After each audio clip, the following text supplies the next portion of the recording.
పలాసలోని ఉమా రుద్రకోటేశ్వర ఆలయం కనువిందు చేసిన నెమలి. శ్రీకాకుళం జిల్లా పలాస శివాజీనగర్లోని ఉమా రుద్రకోటేశ్వర ఆలయంలోకి ఓ నెమలి గురువారం రాత్రి చొరబడింది. శివయ్యను దర్శించుకున్న మయూరం కాసేపు సందడి చేసి చూపర్లకు కనువిందు చేసింది. నెమలిని పట్టుకున్న ఆలయ అర్చకులు కుమారస్వామి అటవీశాఖ అధికారులకు సమాచారం ఇచ్చారు.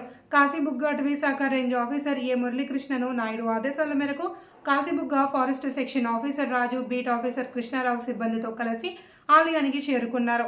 ఆలయ అర్చకులు కుమారస్వామిని, స్థానికులు నెమలిని ఫారెస్ట్ అధికారులు అప్పగించారు. స్వాధీనం చేసుకున్న నెమలిని కోసంగీపురం సమీపంలో అటవీ ప్రాంతంలో విడిచిపెడతామని ఫారెస్ట్ సెక్షన్ ఆఫీసర్ రాజు వెల్లడించారు.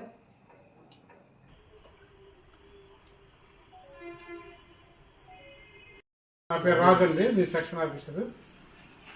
ఇది నీటి కోసమని ఊర్లోకి నెమలి పెట్ట వచ్చేసింది.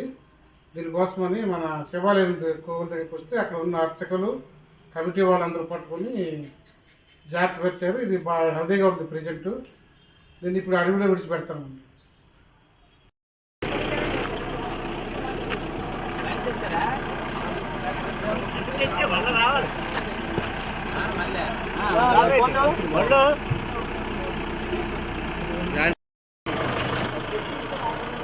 ముందు